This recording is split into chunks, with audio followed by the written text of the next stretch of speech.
आज बाबा कहते मीठे बच्चे,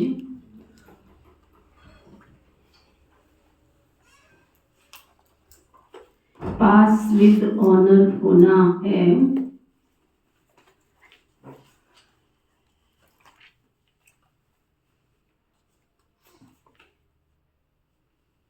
तो श्रीमत पर चलते चलो।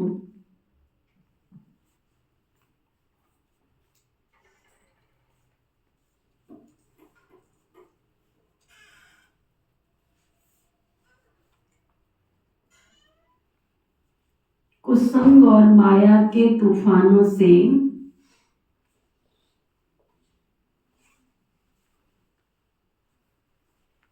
अपनी संभाल करो।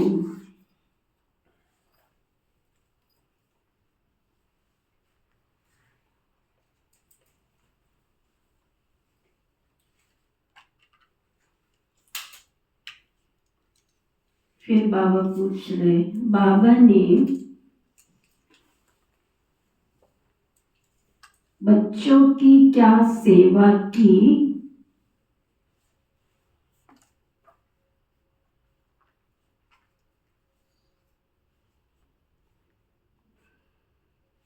जो बच्चों को भी करनी है ना? सुंदर प्रश्न। भगवान कहता 88 वर्ष हो गए तुम्हारी सेवा करते करते करते करते करते, अब तुम्हारी भी ड्यूटी बनती है, तुमको क्या सेवा करनी है कपिल भाई?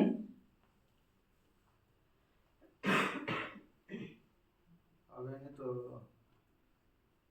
बोले बच्चे, लाडले बच्चे हीरे जैसे बनाए बाबा ने। फिर तो भाइयों को भी हीरे जैसे बनाना। कब बनेंगे फिर? दूसरा कपिल तैयार होना चाहिए ना। अब तक कितने दिन हो गए बाबा के घर में आते? कोशिश तो कर रहे हैं। कलयुग की दुनिया में हीरे निकलते नहीं है ना? कैसे निकाले बता? बाबा तो रोज लेके बैठ जाता है, बच्चे हीरे बनाओ हीरे बनाओ, उसके हीरे की माला भी पूरी हुई ही नहीं है। क्या करना पड़े फिर? शीला रानी सबसे पुरानी बेटी है, कितनी शीला तैयार की तुमने अब तक? एक तो तैयार कर लेती ना कम से कम अपना हम साथी। अब बता, सतयुग में अकेली रहेगी पूरे महल में? आपके साथ है। नशा देखो कितना आपके साथ है। अकेले नहीं रहना है। अच्छा, पक्का मजबूत साथी बना ले। अच्छा, बाबा कहते चेक करो। बाबा ने लाडले बच्चे कहकर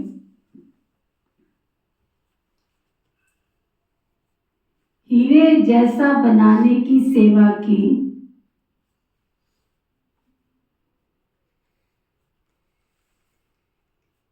ऐसे हम बच्चों को भी अपने मीठे भाइयों को, भाई मतलब केवल भाई नहीं, आत्मा रूप में बाबा भाई कह रहे हैं। पति आते हैं तो पत्नियों को, पत्नियां आती हैं तो पति को, परिवार आते हैं तो बच्चों को। हर एक अगर ये लक्ष्य रखे ना कि मैं अपने घर को ही गीता पाठशाला बना लूं, फिर देखो कितनी सेवा तरक्की को पाती है। ऐसे हम बच्चों को भी अपने मीठे भाइयों को हीरे जैसा बनाना है। इसमें कोई तकलीफ की बात थोड़ी है।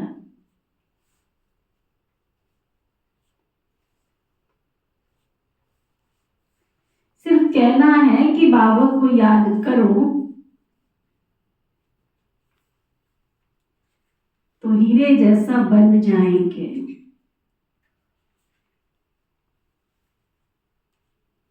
फिर दूसरा प्रश्न बाबा पूछ रहे हैं, बाबा ने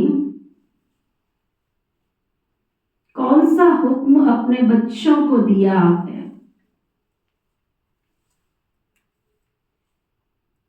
कौन सा हुक्म दिया है बाबा ने? Order is order. बाबा कहते बच्चे, तुम सच्ची कमाई करो और कराओ।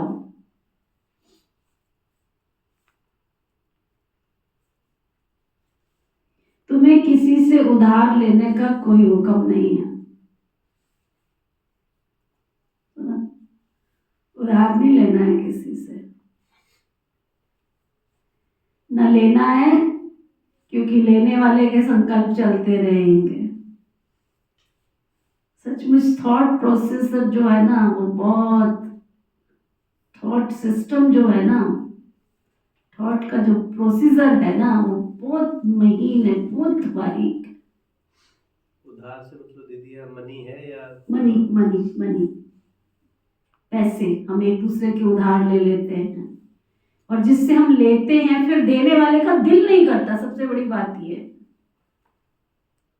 लेने वाला तो याद रखता है, देने वाला भूल जाता है। तो उसका जो थॉट जो चलता रहता है वो आपकी तरक्की नहीं करने देता, बरकत नहीं करने देता। लेकिन लोग इस बात को समझते नहीं। कितना ये सूक्ष्म कार्मिक अकाउंट है। अगर मैंने इससे उधार लिया, उससे उधार लिया, उससे उधार लिया, उससे उधार लिया, उससे उधार लिया, उधार लेके मैंने 10 लाख 5 लाख 50 लाख रुपए इकट्ठे कर भी लिए, है ना, और करके मैंने शरीर छोड़ दिया। शरीर छोड़कर क्या होगा? वो आपकी बहुरानी बन के आ जाएगी, आपके घर का कोई सदस्य बन के आ जाएगा, और फिर वो क्या करेगी? तुम्हारे घर का सारा सुख चैन सब कुछ खत्म कर देगी, जब तक सारा कर्जा तुमसे उतार नहीं लेगी। इतने जो डाइवोर्सेस हो रहे हैं, इसका रीजन क्या है? घर में सुख शांति खत्म हो रही है, इसका रीजन क्या है? ये बहुत सूक्ष्म फिलॉसफी है। आपके घर की सुख और शांति अगर खत्म हो रही है, उसका सबसे बड़ा रीजन है, चेक करो। आपके घर में ऐसा बेटा पैदा हो जाएगा, ऐसी बेटी पैदा हो जाएगी, जब तक वो अपने कार्मिक अकाउंट को पूरा नहीं कर लेगी, तब तक तुम्हारे घर में सुख और चैन नहीं आएगा। कल मैं हंस रही थी, डॉक्टर जी आए हुए थे, तो ऐसी बात चली, दीदी आपकी तबीयत ठीक है? डॉक्टर दीपक शर्मा, कभी कभी ऐसे बुला लेती हूँ, बातचीत कर लेती हूँ। ऐसी बात, दीदी आपकी तबीयत ठीक है? मैंने कहा हाँ ठीक है, थोड़ा बहुत दिखाया उनको दवाइयाँ जो चल रही। तो मैंने कहा कई लोग हमको आके बोलते हैं कि आप तो तपस्वी हो, आप तो योग करते हो, आप तो इतना सब कुछ करते हो, आप क्यों बीमार होते हो? सामने वाले का प्रश्न सही है, वो तो कहेगा आप तो इतना दौड़ भाग भी करते हो, आपका खाना तो इतना शुद्ध है, आपका खाना तो इतना पवित्र है, आप तो कुछ खाते भी नहीं हो, तो बीमार क्यों पड़ते हो? मैंने कहा डॉक्टर जी सच बताऊं, उनके साथ वो कभी अकेले नहीं आते, अपने ग्रुप को लेके आते हैं। मैंने कहा सच बात तो ये है, जो हमने पास्ट जन्मों में कर्म किए हैं, उस कर्म का भुगतान हमको कैसे करना है। इस जन्म में तो हमें समझ मिली है, तो अटेंशन दे के हम अपने सुकर्मों की तरफ ध्यान दे रहे हैं ना। अन्न शुद्ध है, सब कुछ शुद्ध है, लेकिन जो ये शरीर बन के आया है, ये तो पास्ट कर्मों के हिसाब से बन के आया है ना। क्योंकि जब शरीर का निर्माण हो रहा था, उस समय तो आत्मा को नॉलेज नहीं थी ना, तो पास्ट जन्म में जो उसने कर्म किया, उस कर्म के आधार पर इस शरीर का निर्माण हुआ। उस शरीर तो अपना कर्म वो चुकता करेगा, प्लस जिन दवाई वालों का मैंने कर्जा ले रखा है, वो तो चुकाना पड़ेगा नहीं, उनका कर्जा तो चुकता करना पड़ेगा। मैं छोड़ना चाहती हूँ, छूटती नहीं है, एक छोड़ती दूसरी लग जाती, दूसरी छोड़ती तीसरी लग जाती। तो सूरज भाई कहते हैं संगम युग में ब्राह्मण आत्माओं को अगर कोई दवाई सूट कर जाए, कोई डॉक्टर सूट कर जाए, ये भी पुण्य का अकाउंट है। नहीं तो लोग डॉक्टर ही बदलते रहते हैं, दवाइयाँ ही बदलते रहते हैं, दवाइयाँ ही सूट नहीं होती है ना। डॉक्टर अच्छा मिल जाए जिसकी लाखों की फीस है तो तुम्हारे लाख तो बच गए। हाँ, आप सबको याद होगा जो पुराने हैं, जब हमारे पास मोहिनी दीदी और मुन्नी दीदी आए थे, उनके साथ एक डॉक्टर चल रहे थे। उनकी महीने की, उनकी एक दिन की फीस ही 1.5 लाख रुपए की फीस, ओनली फीस 1.5 लाख रुपए की। बॉम्बे के डॉक्टर थे वो, और केवल वो सीरियस पेशेंट को अटेंड करते हैं। ऐसे कॉमन उनके हॉस्पिटल में कोई कॉमन लोग नहीं जाते। जो सीरियस पेशेंट होता है सिर्फ उसको वो, उनके पास वही पेशेंट जाते बस। उन्होंने दादी प्रकाश मणि जी का ट्रीटमेंट किया था। बहुत अच्छे डॉक्टर है, बहुत पोलाइटली, बहुत अच्छे। और आने जाने का बाई एयर का किराया। और इन दिनों मेरी सिचुएशन ऐसी चल रही थी, up and down, up and down, up and down. रोज बीमार, इन्फेक्शन हो जाती थी, कितना सब कुछ। बैठे बैठे ऐसे लगता था, नीरज मैंने 2-3 बार तो अपने हाथ में ले लिया, ऐसे लगता था निकल गई आत्मा। देखो बाबा ने कैसी विधि बनाई कि मुन्नी दीदी और मोहिनी दीदी आए और उनका प्रोग्राम बना। पहले से बन गया, चंडीगढ़ आए थे, केवल 3 या 4 सेंटर पे गए थे उस समय पर। तो जब वो आए तो उस समय मैं हॉस्पिटल में थी। बोला भाई को याद होगा सारा सीन, आप भी थे, भगवत भाई भी थे। तो उस समय मैं डॉक्टर दीपक शर्मा जी के हॉस्पिटल में एडमिट थी। कितनी सारी ग्लूकोज की बोतलें चढ़ी थी, मैं समझती बहुत सारी चढ़ी थी। और दीदी ने आना था, अम्बाला वाली दीदी ने कहा वो तो बीमार है, वहां जाके क्या करोगे आप। वो कहते बीमार है तो मैं उसको छोड़ के कैसे जा सकती हूँ, अब तो जरूर जाऊंगी उसके पास। ग्रुप अच्छा, शुरू से बाबा ने बहुत अच्छी, शाहबाद में एक जाता है दूसरा तैयार, बाबा पहले ही कर देता है, उसकी सीट संभाल लेता है। उनके साथ तो 15-16 लोग चल रहे थे और डॉक्टर जी भी साथ चल रहे थे। दीदी को पता चला, दीदी ने किसी को अटेंड नहीं करने दिया। मुन्नी दीदी कभी क्लास अटेंड नहीं करते, कभी भाषण नहीं देते, अब तो फिर भी थोड़ा थोड़ा देने लग गए। मोहिनी दीदी ने पहले डॉक्टर जी को बुलाया और कहा पहले इसका चेकअप करो। कमरा बंद किया और पहले उन्होंने चेकअप किया। और मुन्नी दीदी को, क्लास में जो भी भाई बहन बैठे थे उनको मुन्नी दीदी ने अटेंड किया। डॉक्टर जी को थोड़ा डाउट हुआ कि कुछ फेफड़ों में पानी या कुछ ऐसा कुछ तो नहीं है, इन्फेक्शन तो नहीं है, कुछ ऐसा तो नहीं है। उन्होंने कहा नहीं, अभी अभी इनको लेके जाना पड़ेगा, लुधियाना जाना था यहाँ से उन्होंने। वो मुझे साथ में लुधियाना लेके गए। वहाँ सारा सिटी स्कैन वगैरह, सिटी स्कैन वगैरह करवाया। उसके बाद उन्होंने ट्रीटमेंट मेरा चालू किया। साल भर तक उनका ट्रीटमेंट चला। डॉक्टर जो यहाँ दवाई दे रहे थे, फालतू की दवाइयाँ दिए जा रहे थे, वो दवाई, वो बीमारी ही नहीं थी, सुना। वो दवाई दे रहे थे मुझे अस्थमा की, अस्थमा दूर दूर तक भी नहीं था, केवल सीजनल इफेक्ट होता था बॉडी को। और उसके बाद बाबा ने मुझे टचवुड ठीक कर दिया। कभी कभी थोड़ा बहुत तो चलता रहता है ना।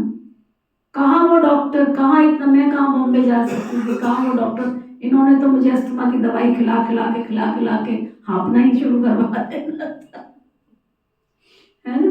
तो ये क्या है, कर्म भोग भी था, लेकिन कर्म भोग के साथ पुण्य का अकाउंट भी था। तो वो डॉक्टर ही चल के आ गया मेरे पास में।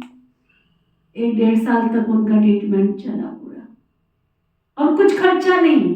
सबसे बड़ी बात, इन्होंने तो खर्चा, इतनी बोतलें चढ़ा चढ़ा के इतना शरीर को ही फैटी कर दिया, और वो शरीर में पतला होने का नाम ही नहीं लेता। वो दवाइयाँ इतनी डाल डाल के चमड़ी जो है ना अंदर की, वो इतनी वो हो गई है खा के आयुर्वेदिक दवाई। वो एक डॉक्टर है यहाँ पे, आयुर्वेदिक डॉक्टर है ना, कौन सा, मेरा क्या नाम है उसका, सैनी। अरे इतनी आयुर्वेदिक दवाइयाँ खिलाई। डॉक्टर बनारसी भाई ने देखा, उन्होंने कहा इसमें से स्टेरॉइड भरा पड़ा है, समझा। वो स्टेरॉइड से चमड़ी क्या है, वो जकड़ गई सारी। हम ऐसे ही आलतू फालतू डॉक्टरों की दवाइयाँ खाते रहते। आयुर्वेद समझते हो, आयुर्वेद कहाँ रह गई है, वो तो पुड़िया बना के दे रहे हैं, निरा उसमें स्टेरॉइड होता है। और हम सोचते हैं कि उसने तो एक पुड़िया दी है हमको, और हम तो उसकी एक पुड़िया से ठीक हो जाते। बहन जी, सामने वाला हमको 2 गोली दे देता है, हम तो सामने वाले से ठीक हो जाते। बिना रैपर की कोई गोली अगर खाते हो, समझ लो स्टेरॉइड है, और जो बॉडी के लिए बहुत खतरनाक होता है, समझा। वो खिला खिला के शरीर ही ऐसा हो गया।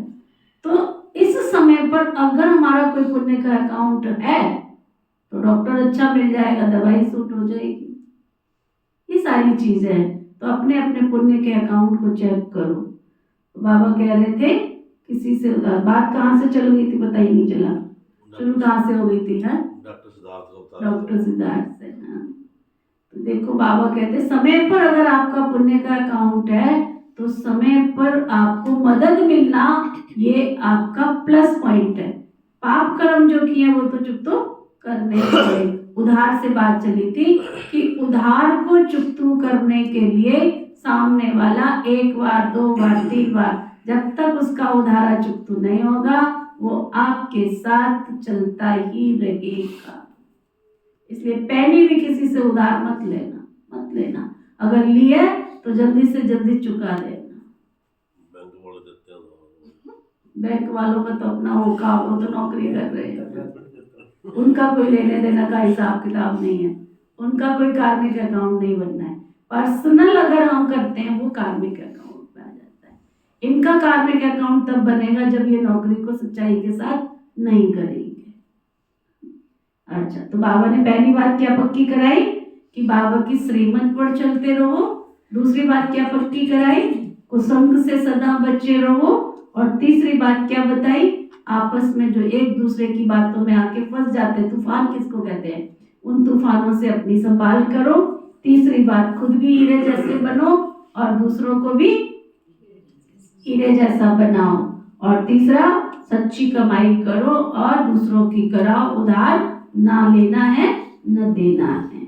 गीत है, इस पाप की दुनिया से दूर कहीं ले चल, चित्त को चैन जहां मिले ले चल वहीं ले चल। ओम शांति।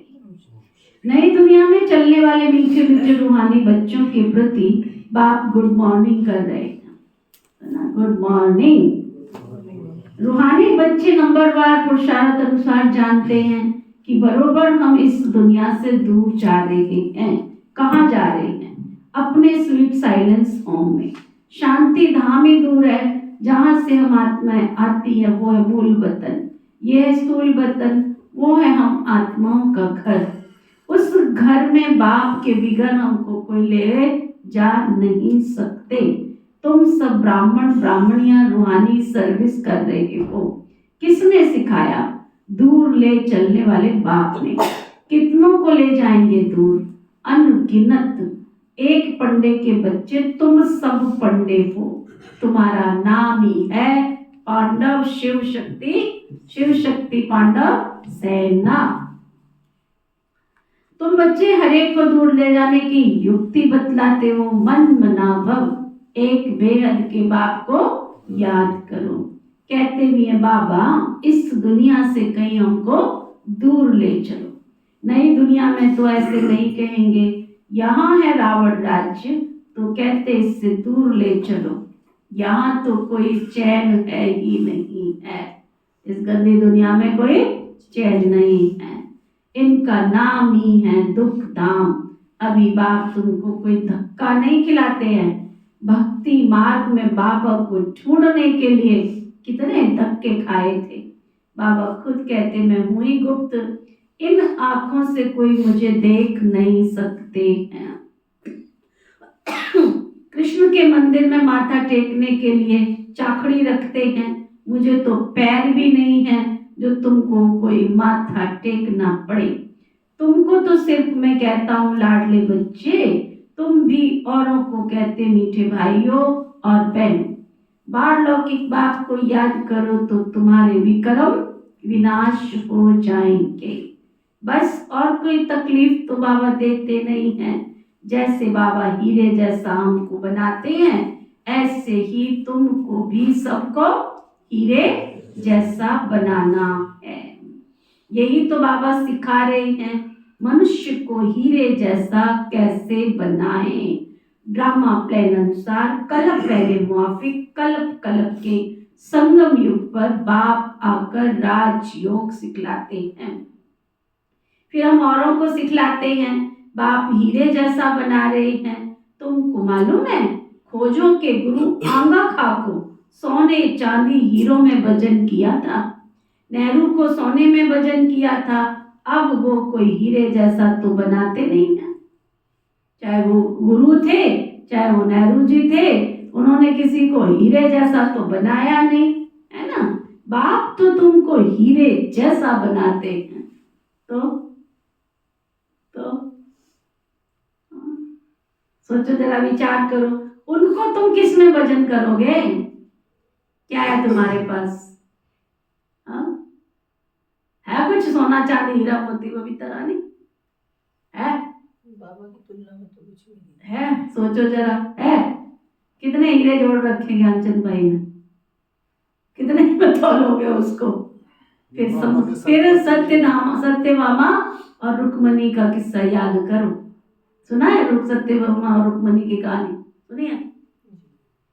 सुनी नहीं? सत्यभामा और रुक्मणी कृष्ण की पत्नी थी दोनों, है ना। अब कृष्ण जी सबसे ज्यादा प्यार किससे करते थे? हुआ यूं कि वो गए थे इंद्रलोक में।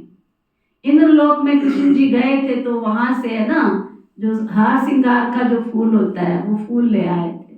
वो बहुत खुशबूदार होता है, रात को 2 बजे खिलता है और सुबह पेड़ से नीचे गिर जाता है, परंतु उसकी खुशबू बहुत खुशबू होती है। और रात को 2 बजे खिलेगा और सवेरे पूरा फर्श ऐसे लगेगा फूलों से भरा पड़ा है। उसकी विशेषता ये होती है। ऊपर छत पे था, अभी सूख गया है। धरती में तो बहुत अच्छा खिलता है, बहुत खुशबू होती है उसकी।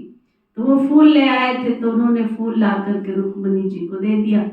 अब सत्यभामा को तो अंदर में आया, है ना, कि ये तो रुक्मणी से ज्यादा प्यार करते हैं। तो उसने कहा मेरे से प्यार नहीं करते हैं क्या? बस उसने फिर विधि जो अपनी अपनाई कि अब मैं देखती हूँ रुक्मणी ज्यादा प्यार करती है या मैं ज्यादा प्यार करती हूँ तुमको, है ना। तो उन्होंने कहा ठीक है। अब भगवान जी थे, भगवान जी की लीला तो अपरंपार है। तराजू लाया गया, तराजू में एक तरफ कृष्ण को बिठाया गया, है ना, श्री कृष्ण जी को बिठाया गया, और एक तरफ खजाने को रखा गया। सत्यभामा खजाने की मालिक थी। उसने कहा मैं तुमको सोने चांदी हीरे में तौल सकती हूँ, मेरे पास तो इतना सब कुछ है, रुक्मणी जी के पास क्या है? ऐसे करके उनको तौलते गए, सारा खजाना अंदर से ला के रख दिया। वो कृष्ण जी तो तौल में आ ही नहीं रहे थे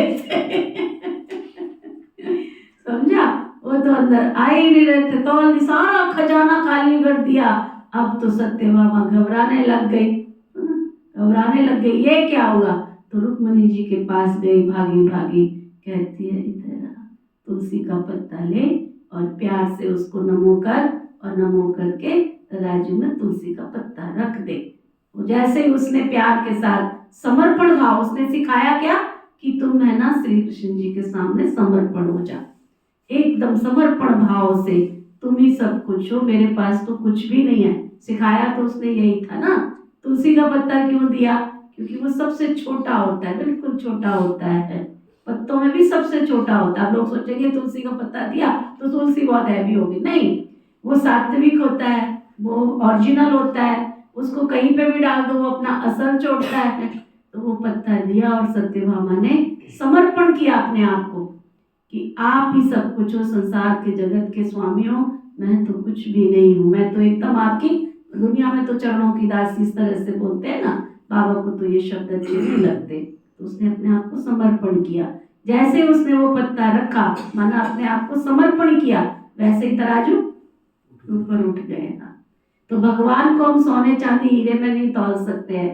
भगवान को तौलने का तरीका क्या है? हम समर्पण भाव से उसको याद करें, दिल से याद करें, जो कुछ भी है हमारे पास, है ना, उसको अभिमान के साथ नहीं, उसको समर्पण भाव से, प्यार के भाव से, भावना से, श्रद्धा से अगर समर्पण करते हैं तो भगवान उससे बहुत खुश होता है। इसलिए दुनिया में कहते हैं भगवान तुम्हारी धन दौलत का भूखा नहीं है, वो किसका भूखा है? भावना का, प्यार का, श्रद्धा का। तो बाबा पूछ रहे आप भगवान जी को किस में तौलोगे? तुम हीरे जैसे आदि क्या करेंगे? तुम्हारे हीरे आदि का क्या करेंगे? तुमको भी तो दरकार नहीं है ना, है ना, तुमको भी तो दरकार नहीं है। वो लोग तो रेस में बहुत पैसे उड़ाते हैं, मकान प्रॉपर्टी आदि कितना बनाते रहते हैं, अच्छा वाला मकान उसको तोड़ तोड़ के एक दूसरे को देख के फिर उसमें कुछ ना कुछ करते रहते हैं। तुम बच्चे तो अभी सच्ची कमाई कर रही हो, तुम कोई से उधार लो, फिर 21 जन्म के लिए तुम्हें भर कर देना पड़ेगा, फिर उसको ये याद रखना, तुम्हें भर के देना पड़ेगा। तुम्हें किसी से भी उधार लेने का कोई भी हुक्म नहीं है, हुक्म ही नहीं है, तुम जानते हो ना? इस समय सब है झूठी कमाई, इस समय सब झूठी कमाई है। मेरे पास समाचार पिछले दिनों आया, फलाने ने फलाने से उधार मांग लिया। उधार का तो मतलब ही नहीं है, मतलब ही नहीं है। एक बहन ने एक बहन से उधार ले लिया, 5,000 रुपए उधार ले लिया, अब उसके पास है नहीं तो क्या करोगे तुम? अब तुम जब लौटाओगे तो कितने लौटाओगे, कितने लौटाओगे? अगर तुमने किसी से 5,000 10,000 उधारा ले लिया, तुमने कितने दिन के लिए? 10 दिन के लिए, 15 दिन के लिए, अब तुमको लग गया महीना। अब ये बात तो हुई नहीं थी कि तुमने जितने दिन लेना उतने दिन का ब्याज देना है, समझ गए? इतनी सूक्ष्म फिलॉसफी है ये कर्म की। अब तुमने तो क्या किया कि जब उसको पैसे लौटाए तो कितने लौटाए? 5 की 5 लौटाए, तो जो साल तुमने अपने पास रखा उसका ब्याज, ये कार्मिक अकाउंट। ऐसे ही बाबा के घर में आता है, जो तुमको यहाँ बैठ के संकल्प आ गया और तुमने उसको देने में देर लगा दी, तो जितने दिन तुमने देर लगाई उसका ब्याज। अब जब तुम देते हो उस समय क्या करते हो? ब्याज तो देते नहीं हो, है ना? तो वो तुम्हारे खाते में ब्याज क्या होगा? जमा हो गया, तो तुम्हें वो क्या करना पड़ेगा?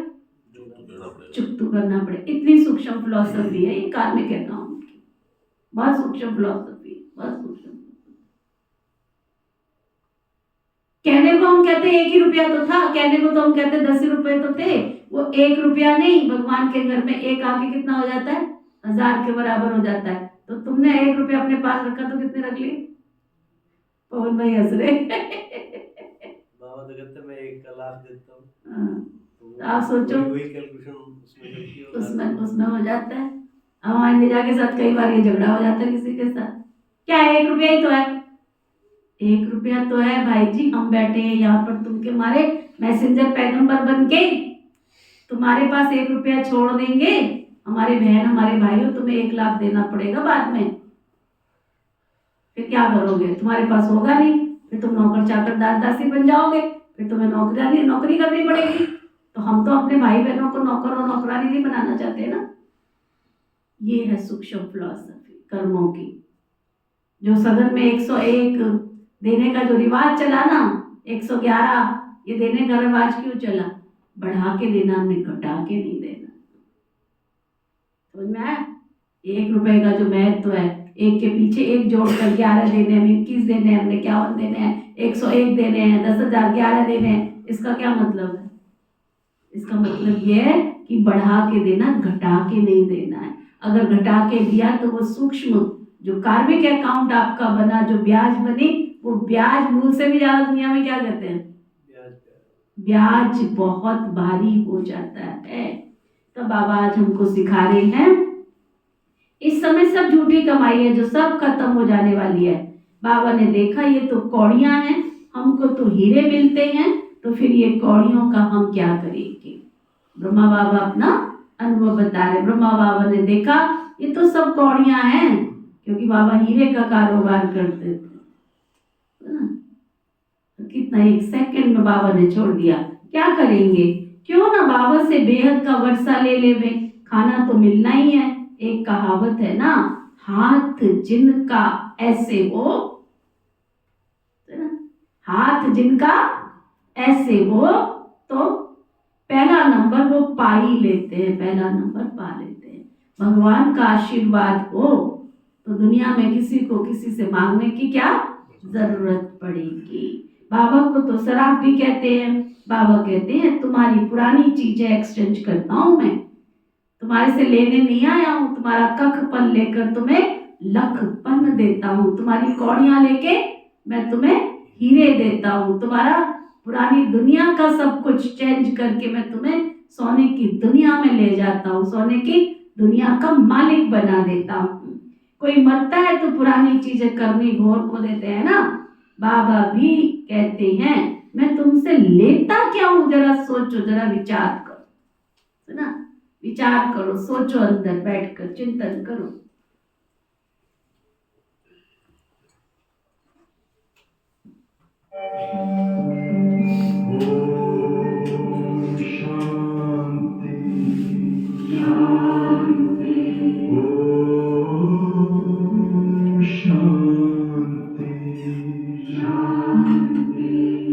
अंतर मन में ज्योति जगा लो, होगा दूर अंधेरा।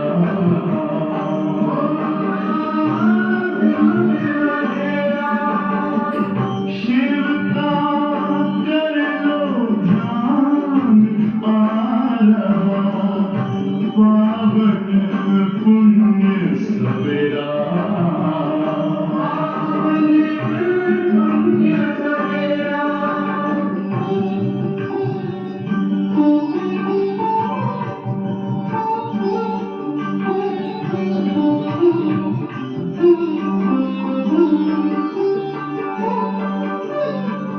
तुम हो कौन, कहाँ से आए, अपने आप को जानो। राजयोग के द्वारा अपना परम पिता पहचानो। इसी राजपथ पर चलकर तुम पालो अपना बसेरा।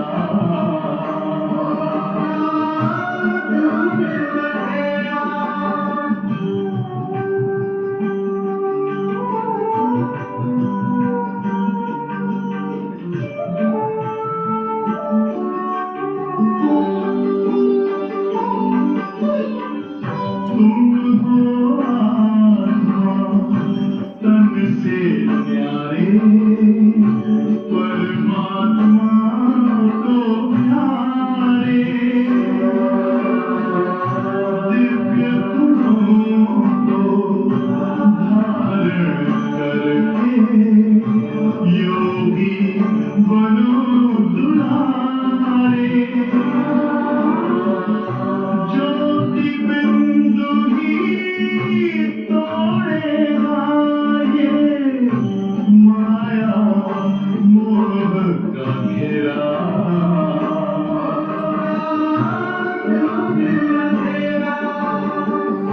अंतर मन में ज्योति जगा लो, होगा दूर अंधेरा।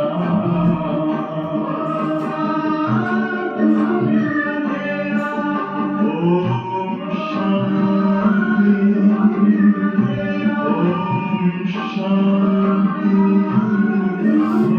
ओम शांति।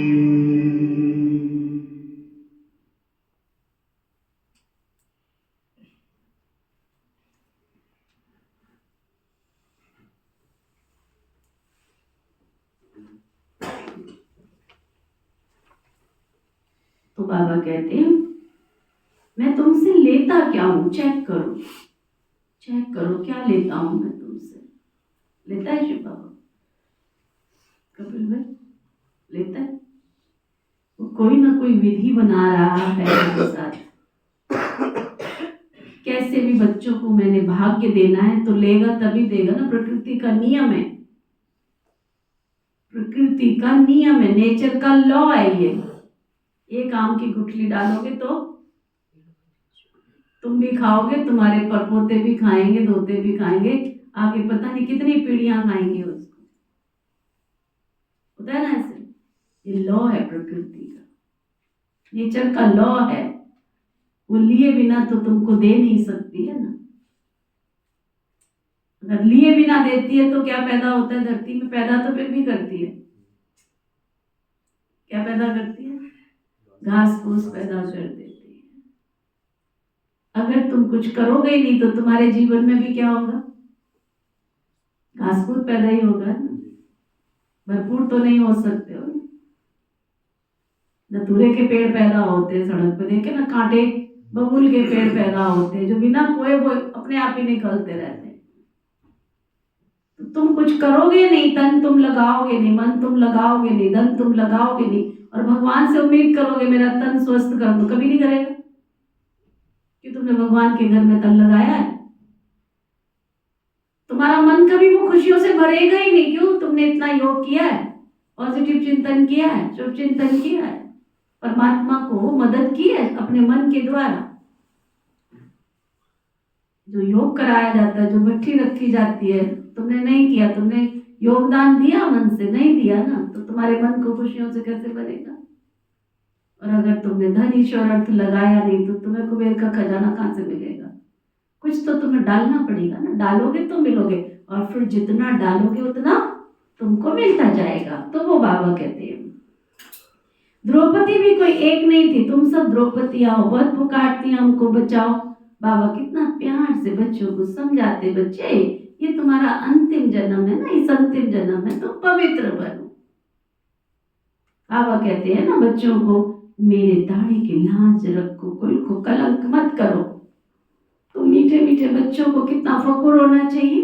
बाबा तुमको हीरे जैसा बनाते हैं, इनको भी वो बाप हीरे जैसा बनाते, याद तो उनको करना है ना। ये बाबा ब्रह्मा भी कहते मुझे याद करने से तुम्हारे विक्रम विनाश होंगे।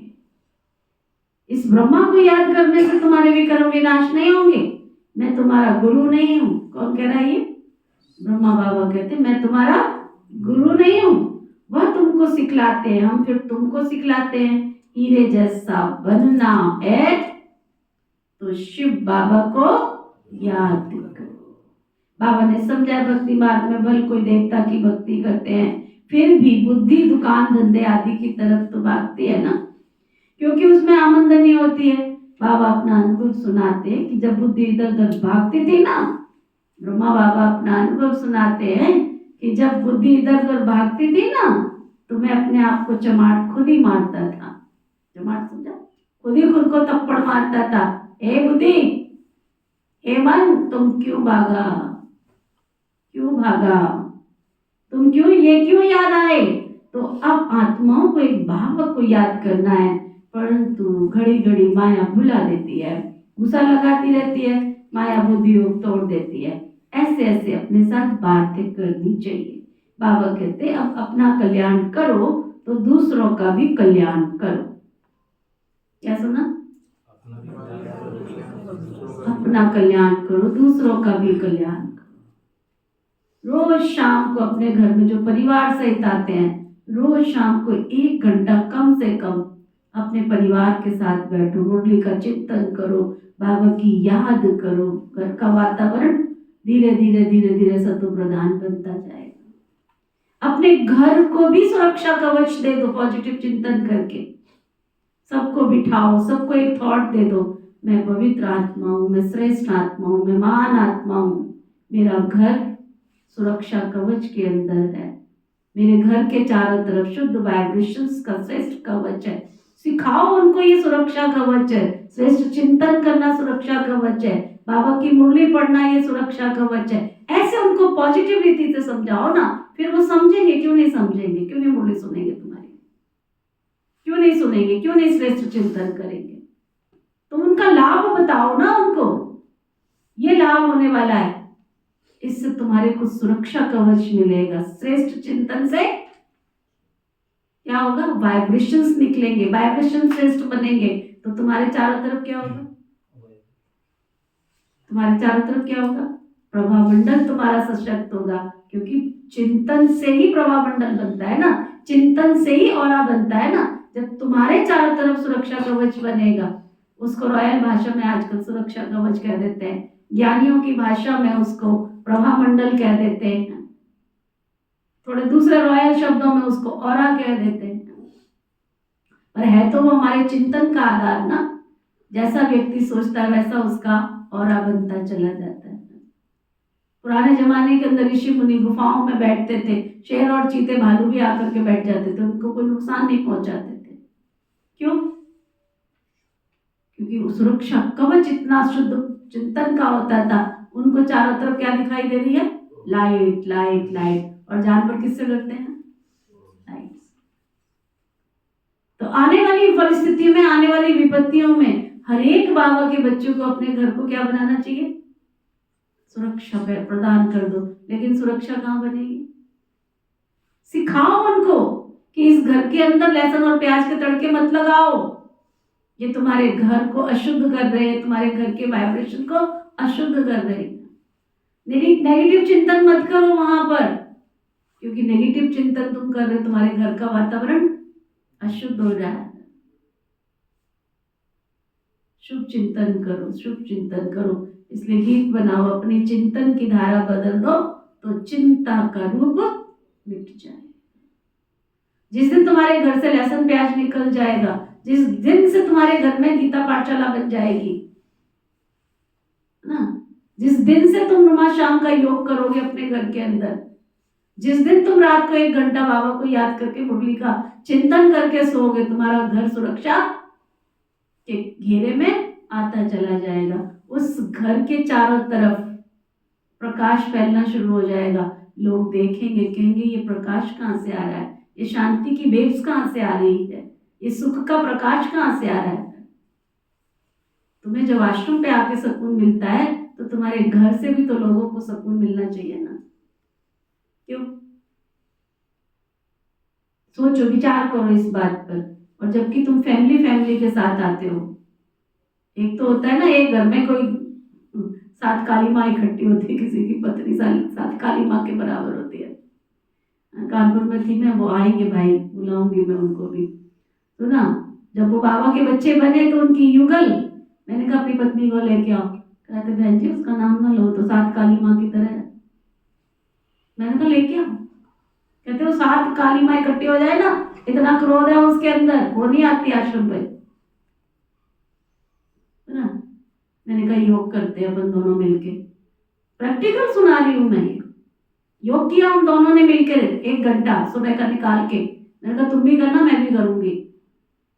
और वहां चंद्रमणि दादी आने वाले थे, उसके 1 हफ्ते पहले मैंने उनको बोला 51 दिन पूरे हो गए, जाके उसको बोलो ऐसे ऐसे दीदी आई और वो आपको बुला रही है। सचमुच उसने कहा, प्रैक्टिकल घटना सुना रही हूँ आपको। उसने जाके बोला कि अच्छा वो मुझे याद कर रहे थे। अच्छा हाँ। वो आई, पहली बार मिली, कहती मुझे आपसे ऐसे अनुभव हुआ जैसे आप मेरी सगी बहन हो। ठीक है, तीर लग गया तुम्हें ठिकाने पे। उसको तो नहीं बोला, लग गया तीर, बन गई बाबा की बच्ची। और आज इतनी सेवा बाबा की कर रही है, बाबा के घर में ब्रह्मा भोजन बनाना, कुछ भी करना, हर चीज में मदद करती। तुम कुछ करो तो सही अपने परिवार के लिए। करना तो कुछ चाहते नहीं, हमारा पति पति पति करते रहते हो उसको। तुमने आत्मा समझा कि वो मेरे घर में आत्मा है, मेरा बच्चा करते रहते हो, तुमने उसको समझा वो आत्मा है। आत्मा समझ के उसको श्रेष्ठ वाइब्रेशन दो।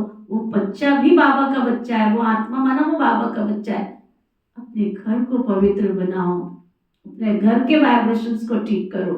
तो ना बाबा कहते हैं तुम्हें करना क्या है, बस जैसे तुम हीरे जैसे बने हो ऐसे तुम्हें दूसरों को भी हीरे जैसा मेहनत तो करनी पड़ेगी ना।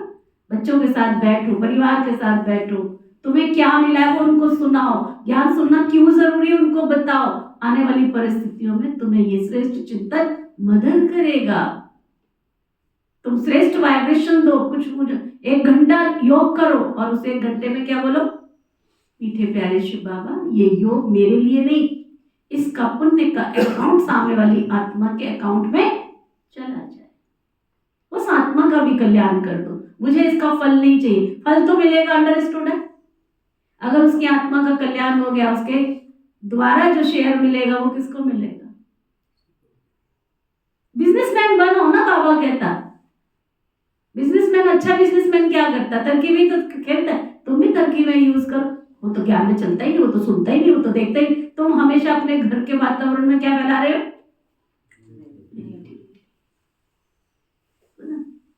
एक तो जो बच्चों की बुराई करते ना, मुझे बिल्कुल अच्छा नहीं लगता। कभी किसी की बुराई मत करो, ये तो है ही ऐसा, ये तो है ही ऐसा, ये है नहीं उसकी बुराई। बाबा, मैं बैठ के सोच रही थी, बाबा हमको झूठ बोलना भी सिखाता है। तो ना, क्या झूठ बोलना सिखाता है? तुम जो नहीं हो ना, तुम वो बोलो। तुम जो नहीं हो ना वो बोलो। तुम्हारे अंदर क्रोध आता है ना, तुम क्या बोलो? मैं शांति का देवता हूं। तुम्हारे घर में किसी को क्रोध आता है तो तुम उसको बार बार क्या बोलो? कोई भी आवे तो क्या बोलो? हमारे घर में तो ये शांति की देवी है, ये शांति का देवता है। हम क्या करते हैं? अपोजिट करते। कोई आता है, हमारा बच्चा तो बड़ा शैतान है बहन जी, इसका क्या करें हम? ऐसे करते। अब वो क्या हो रहा है? तुमने एक बार बोला उसको हमारा बच्चा तो शैतान है, वो तो सुनता ही नहीं है। अब ये क्या हो रहा है? सामने वाले को तुमने बोला, उसने जाके सामने वाले को बोला, आज मैं फलानी के पास गई थी ना, उसने कहा कि उसका बच्चा तो बड़ा शैतान है। उसने फिर तीसरे वाले को बोला, वो कह रही थी उसके घर पे वो गई थी ना, उसने मुझे बताया कि उसका बच्चा तो बड़ा शैतान है। वो क्या बन जाएगा एक दिन? तुम आशीर्वाद कौन सा दे रहे हो उसको? हमारा हर बोल, हमारा हर वाइब्रेशन, हमारा हर थॉट आशीर्वाद है, तथास्तु है। हम कौन है? परमात्म बच्चे हैं। इसलिए हमारे बोल में, हमारे शब्दों में, हमारे एनर्जी में, हमारे संकल्पों में क्या है? हर चीज में तथास्तु है। सोचो ना, खाली मुरली सुनो नहीं, चिंतन करो। तो बाबा कहते माया भौतिक तोड़ देती है, ऐसे से अपने साथ बातें करनी चाहिए। बाबा कहते अपना भी कल्याण करो और दूसरों का भी कल्याण करो, सेंटर खोलो। ऐसे बहुत बच्चे बोलते, बाबा फलानी जगह सेंटर खोलूं। बाबा कहते मैं तो दाता हूँ, हमको कुछ दरकार नहीं है तुम्हारी। ये मकान आदि तुम बच्चों के लिए बनाते हो, शिव बाबा बनाते हैं ना। शिव बाबा तो तुमको हीरे जैसा बनाने आए हैं। तुम जो कुछ करते हो वो सब तुम्हारे काम में आता है। ये कोई गुरु नहीं है चेला आदि बनावे, मकान बच्चे ही बनाते हैं अपने रहने के लिए ना। हाँ, बनाने वाले जब आते हैं तो खातिरी की जाती है कि आप ऊपर में नए मकान में जाकर के रहो। कोई कहते हैं हम नए मकान में क्यों रहो, हमको तो पुराना ही अच्छा लगता है। ऐसे आप, जैसे आप रहते हो हम भी रहेंगे, हमको तो कोई अहंकार नहीं है, हमको तो पुराना ही अच्छा लगता है। ऐसे आप, जैसे आप रहते हो हम भी रहेंगे, हमको इसमें कोई अहंकार नहीं कि मैं दाता हूँ, बाप दादा तो रहते ही नहीं, क्यों रहूं? हमको अपने साथ रखो, जितना आपके नजदीक होंगे उतना अच्छा ही। समझ में आया? ब्रह्मा बाबा अपनी बात कर रहे हैं, जब घर बनाना शुरू किया तो बाबा कभी नए मकानों में नहीं रहते। जो भी बाबा के बच्चे आते थे उनको रखते थे। तो बाबा से प्यार करने वाले क्या कहते थे? बाबा हम क्यों नए मकान में रहेंगे जब आप पुराने में रहते हो। बाबा समझाते हैं जितना पुरुषार्थ करेंगे सुख धाम में ऊंच पद पाएंगे, स्वर्ग में तो सब जाएंगे ना। भारतवासी जानते, भारत पुण्य आत्माओं की दुनिया थी, पाप का नाम नहीं था, अभी पाप आत्मा बन गए। रावण राज्य है ना, सतयुग में रावण राज्य होता नहीं, रावण राज्य होता ही आधा कल्प के बाद है। बाप इतना समझाते तो भी समझते नहीं है। कल्प कल्प ऐसा ही होता है, नई बात नहीं है। तुम प्रदर्शनियां करते हो, कितने ढेर आते हैं, प्रजा भी बहुत बनेगी। हीरे जैसा बनने में समय लगता है, प्रजा बन जाए वो भी अच्छा। अभी है कयामत का समय, सबका हिसाब किताब चुकतू होता है। 8 की माला जो बनी हुई है वो पास विद ऑनर्स की बनी हुई है। 8 दाने ही नंबर 1 में जाते हैं, जिनको जरा भी सजा नहीं मिलती है, कर्मातीत अवस्था को पा लेते हैं। फिर है 108 नंबर वार तो कहेंगे ना, ये बना बनाया आदि अनादि ड्रामा है, जिसको साक्षी होकर देखते रहते हैं। कौन? अच्छा अच्छा पुरुषार्थ करते हैं। कोई कोई बच्चे पीछे आए हैं, लास्ट में आए हैं, लेकिन बाबा की श्रीमत पर चलते रहते हैं। ऐसे ही श्रीमत पर चलते रहे ना, भले लास्ट में आए हैं परंतु श्रीमत पर चलते रहे ना तो पास विद ऑनर 8 की माला में आ जाएंगे। हाँ, चलते चलते कईयों को ग्रहचारी आ जाती है, ये उतराई चढ़ाई सबके आगे आती रहती है। ये कमाई है ना, कभी बहुत खुशी में रहेंगे, कभी कम। माया के तूफान अथवा कुसंग पीछे हटा देते हैं, खुशी गुम हो जाती है। गाया भी हुआ है, संग तारे कुसंग बुरे। अब रावण का संग बुरे राम का संग तुमको तारता है। रावण की मत से तुम ऐसे बने हो ना। देवताएं भी वाम मार्ग में जाते हैं, उनके चित्र कितने गंदे दिखाते हैं। ये निशानी है वाम मार्ग में जाने की। भारत ही राम राज्य था, भारत में ही अब रावण राज्य है। रावण राज्य में 100% दुखी बन जाते हैं। ये खेल है, ये नॉलेज किसको भी समझाना बहुत सहज है। बाबा के सामने एक नर्स बैठी थी, तो बाबा ने कहा, बाबा इस बच्ची को कहते हैं तुम नर्स हो, तुम भी बहुत अच्छी सर्विस कर सकती हो, साथ साथ तुम ये भी सर्विस करती हो, पेशेंट को भी ज्ञान सुनाती रहो, बाबा को याद करो, बाबा को याद करो, तो तुम्हारे विक्रम विनाश हो जाएंगे। फिर 21 जन्मों के लिए तुम रोगी नहीं बनेंगे। योग से तुमको हेल्थ और इस 84 के चक्र को जानने से तुमको वेल्थ मिलती है। तुम तो बहुत सर्विस कर सकती हो, है ना। बाबा कहते तुम तो बहुत सर्विस कर सकती हो, बहुतों का कल्याण करेगी ना, है ना। अब आप लोगों के साथ में कितने संपर्क में आते हैं? ये भवन भाई जी, आपके संपर्क में कितने लोग आते हैं? आते ही नहीं आते? आपके संपर्क, ये क्लास में जो बैठे हैं ना मेरे पास, सब धुरंधर है, सब धुरंधर। आपका पूरा शहरी सर्कल में है, कितनों को संदेश देके भाग्य बनाया। आपके सर्कल में कितना है? पूरा शहर सर्कल में है। ऐसे थोड़ी लोग कहते हैं शाहबाद की क्लास सेठों की क्लास है, ऐसे थोड़ी बोलते हैं। काम सबके देखो, ये कपिल भाई को देखो, सारा शहर इनके संपर्क में है। ये देखो संजय भाई लास्ट में आया, सारी दुनिया तुम्हारी दुकान पे आती है कि नहीं आती है? ये देखो ये पीछे बैठा रमन, समोसे खाए बिना कोई रहता ही नहीं होगा इसके, सारी दुनिया इसके पास आती है। देखो मैं क्लास में अगर चिंतन करूं बैठ के बताऊं तो सारी दुनिया आती है, सारी दुनिया के पास तुम जाते हो। ये देखो ये बैठा है साहिल,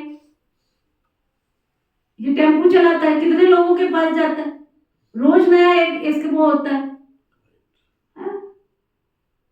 तुम कितनी सेवा कर सकते हो, कितनी सेवा कर सकते हो। तो बाबा आज देखो एक नर्स का एग्जांपल देके तुम्हें समझा रहा है। क्या समझा रहा है सुनो। बाबा कहते तुम पेशेंट को ज्ञान सुनाती रहो, बाबा को याद करो, है ना। योग से ही हेल्थ और वेल्थ मिलती है, 84 जन्मों के चक्कर को जानने से वेल्थ मिलती है। तुम तो बहुत सर्विस कर सकती हो, बहुतों का कल्याण करेगी। पैसा भी जो मिलेगा ना, बहुतों का कल्याण करेगी, पर तुमको जो पैसा मिलेगा वो पैसा भी तुमने अपने पास नहीं रख लेना, ना।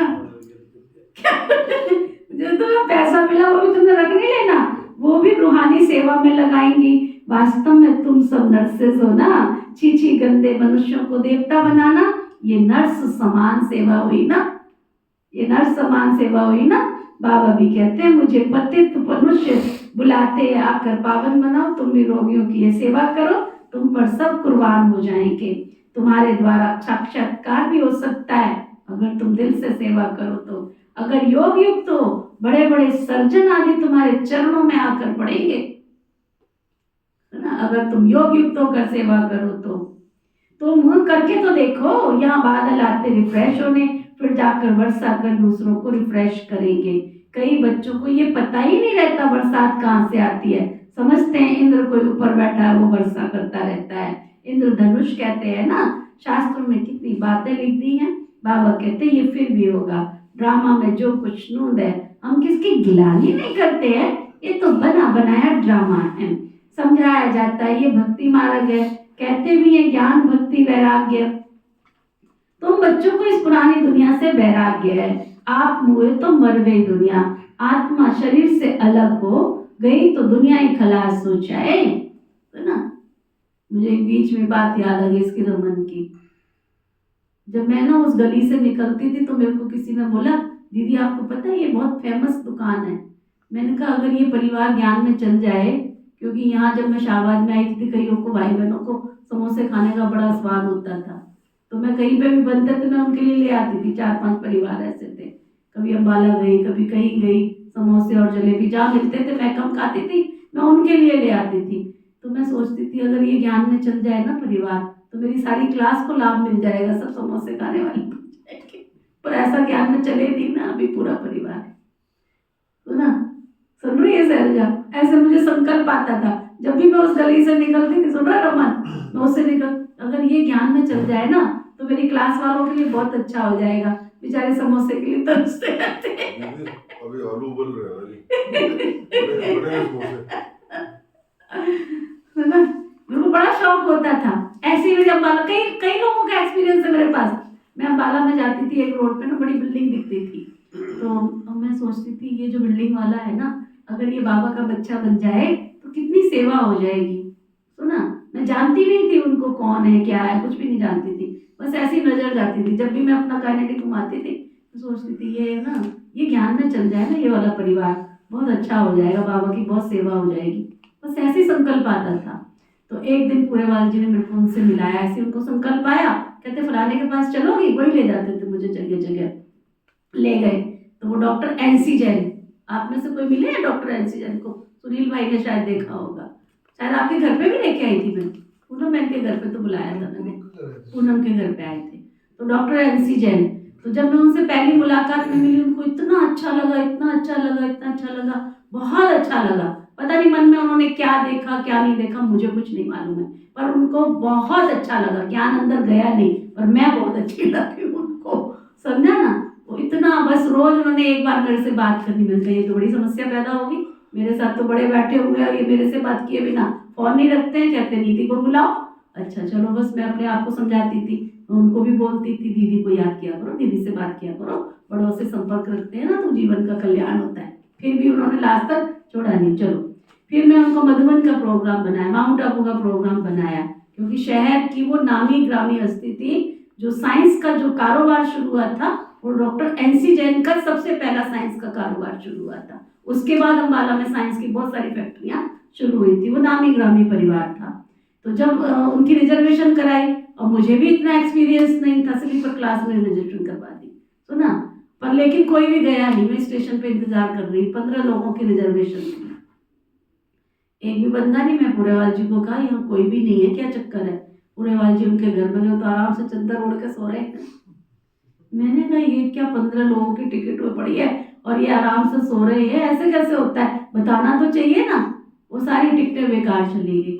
फिर मैं वहां से आई, कोई बिजनेस का प्रोग्राम था, बहुत बड़ा प्रोग्राम था, तो मैं वहां से जब लौट के आई तो वो जो मिलती ना बुकलेट मिलती है, आके मैंने प्रसाद दिया, बुकलेट दिया, उनको सब कुछ दिया। कहते अच्छा, तो वहां से ना कोई, वहां से गुजरात से बहुत बड़े बड़े बिजनेसमैन आए हुए थे, उस बुकलेट में उनका नाम था, उन्होंने पढ़ा। अच्छा, मैंने कहा हाँ, फिर आप गए नहीं? कहते अगली बार जरूर चलूंगा।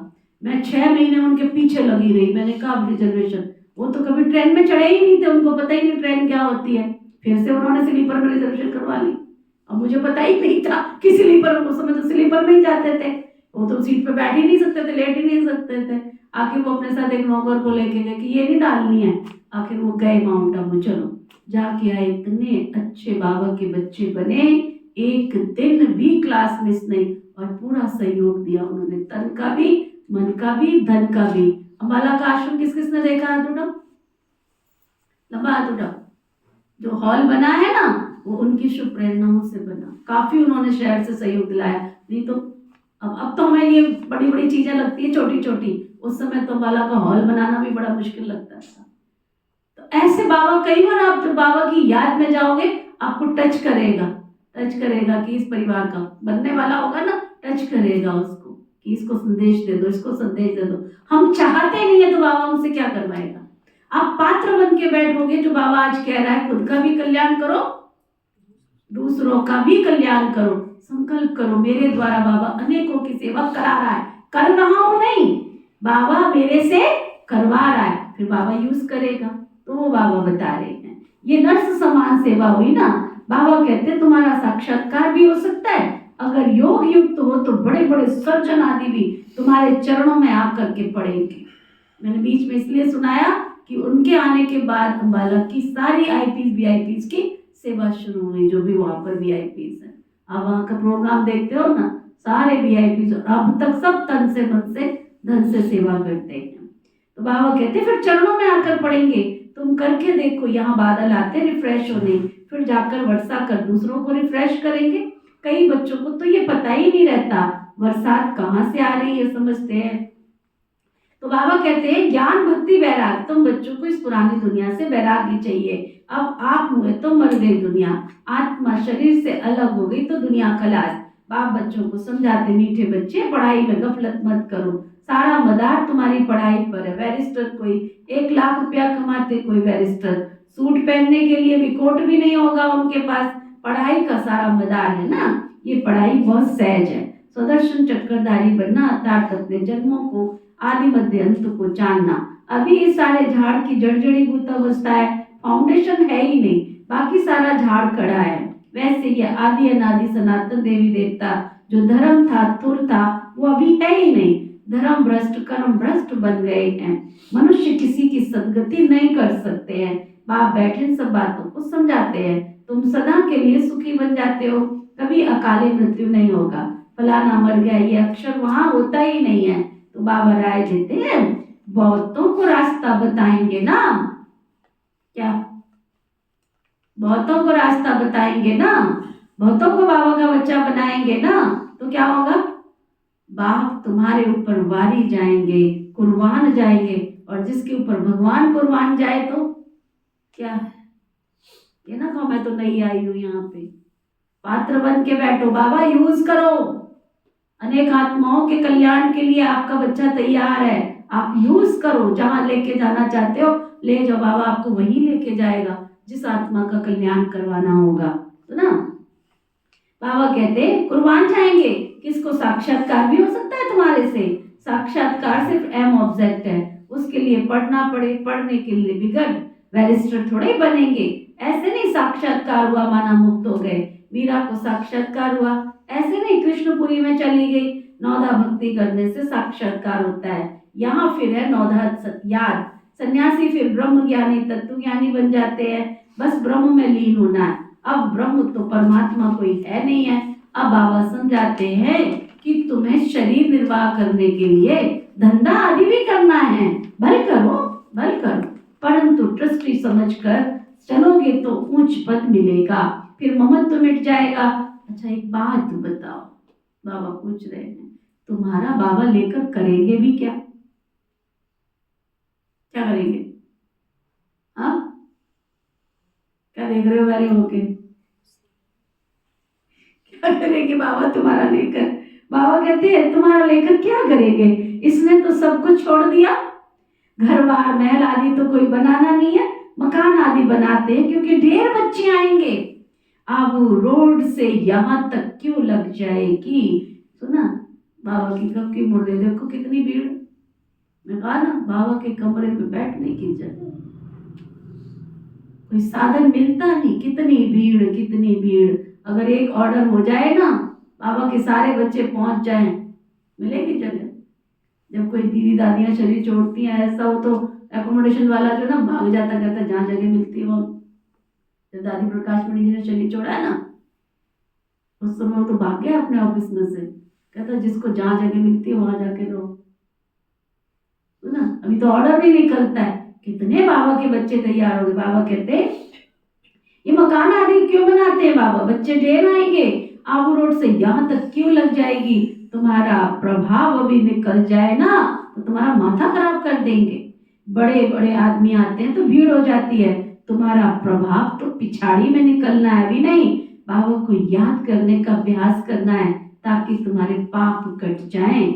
ऐसे याद में शरीर छोड़ना है। सतयुग में शरीर छोड़ेंगे, समझेंगे, एक छोड़ दूसरा नया लेंगे।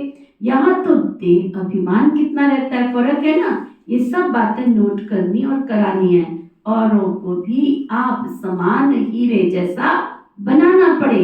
जितना पुरुषार्थ करेंगे उतना ऊंच पद पाएंगे। ये बाबा समझाते हैं। ये कोई साधु सन्यासी नहीं है, ये ज्ञान बड़े मजे का है। इसको अच्छी रीति धारण करना है। ऐसे नहीं बाबा से सुना फिर यहाँ की यहाँ ही, ऐसे नहीं बाबा से सुन लिया फिर जैसे बच्चा जन्मता है, काल कोठरी में पड़ा है, गर्भ जेल में पड़ा है, भगवान मुझे यहाँ से निकालो निकालो निकालो, मैं ये भी करूंगा, मैं वो भी करूंगा, मैं ऐसे भी करूंगा। और बाहर निकलता है तो क्या बोलता है? क्या बोलता है? उसकी आवाज पहली कौन सी होती है? वाह वो रह गई। बाबा कहते हैं ऐसे ही या तो मुरली सुनते हो फिर बाहर निकल के क्लास में रह जाए, ऐसे नहीं है ना। बाबा कहते हैं ज्ञान बड़े मजे का है, इसको अच्छी रीति धारण करना है। ऐसे नहीं बाप से सुना फिर यहाँ की यहाँ रह गई। गीत में भी सुना ना, कहते साथ ले जाओ। इन बातों को आगे नहीं समझते थे, अब बाबा ने समझाया तो तुम समझते हो। अच्छा, मीठे मीठे सिखे बड़े बच्चों प्रति माता पिता बाप दादा का याद प्यार और गुड मॉर्निंग। रूहानी बाप की रूहानी बच्चों को नमस्ते। हम सब रूहानी बच्चों के दिल व जान सिख व प्रेम से नमस्ते नमस्ते नमस्ते जी। धारणा के लिए मुख्य सार, पढ़ाई में कभी भी गफलत नहीं करनी है ना, गफलत नहीं करनी है पढ़ाई में। सुदर्शन चक्रधारी बनकर रहना है। हीरे जैसा बनाने की सेवा करनी है। लोगों की जीवन को बनाने का कोई अंदर ध्येय रखो, लक्ष्य रखो। घर में 10 मिनट 15 मिनट ऐसे निकालो कि मैंने अनेक आत्माओं की सेवा बाबा मेरे द्वारा कराया की लिस्ट सामने रखो। इस आत्मा का मैंने कल्याण करना है। और देखो बाबा कैसे कराता है, सुना। बाबा कहते हैं हीरे जैसा बनाने की सेवा करनी है, सच्ची कमाई करनी और करानी है। अपनी पुरानी सब चीजें एक्सचेंज कर देनी है। कुछ भी पुराना मत रखो अपने पास। कर लो सफला, जो भी करनी है सब सफला कर लो। क्या करेंगे, सदा पे सबको धरा रह जाएगा। कुसंग से अपनी संभाल करनी है। वरदान, सतगुरु प्यारे बाबा का वरदान, जहान के नूरवन भक्तों को नजर से निहाल करने वाले। क्या सुंदर वरदान बाबा दे रहा है। जहान के नूरवन भक्तों को नजर से निहाल करने वाले दर्शनीय मूर्त भक्त। सारा विश्व आप जहान की आंखों की दृष्टि लेने के इंतजार में खड़ा है। जब आप जहान के नूर अपनी संपूर्ण स्टेज तक पहुंच जाओगे, अर्थात संपूर्णता की आंख खोलेंगे, तब सेकंड में विश्व परिवर्तन हो जाएगा। फिर आप दर्शनीय मूर्त आत्मा अपनी नजर से भक्त आत्माओं को निहाल करेंगी। नजर से निहाल होने वालों की लंबी क्यू है, इसलिए संपूर्णता की आंख खुली रहे। आंखों का मिलना, आंखों का मलना और संकल्पों का झुटका खाना बंद करो, तब दर्शनीय मूर्त बनेंगे। स्लोगन, निर्मल स्वभाव निर्माणता की निशानी है। निर्मल स्वभाव निर्माणता की निशानी है। निर्मल बनो तो सफलता मिलेगी। क्या? निर्मल बनो तो सफलता मिलेगी। आज का व्यक्ति इशारा, अपनी शक्तिशाली मनसा द्वारा सकाश देने की सेवा करो। मन बुद्धि को एकाग्र करने के लिए मन मनाभव के मंत्र को सदा स्मृति में रखो। मन मनाभव के मंत्र की प्रैक्टिकल धारणा से पहला नंबर आ सकते हो। मन की एकाग्रता अर्थात एक की याद में रहना, एकाग्र होना, यही एकांत है। जब सर्व आकर्षणों के वाइब्रेशन से अंतर्मुख बनेंगे, तब मनसा द्वारा पूरे विश्व को सकाश देने की सेवा कर सकेंगे। आज का सोमान, मैं आत्मा बाप समान परफेक्ट हूँ। मैं कौन हूँ? जोर से बोल लो, मैं बाप समान परफेक्ट हूँ। योग अभ्यास, मैं आत्मा सर्व गुणों सर्व शक्तियों से संपन्न हूँ। बाप समान संपूर्ण परफेक्ट हूँ, फ्लोलेस हूँ। अब हूँ नहीं, फिर भी क्या बोलो, फिर भी क्या बोलो, मैं हीरा हूँ, आज नहीं तो कल बोलते बोलते बन जाएंगे।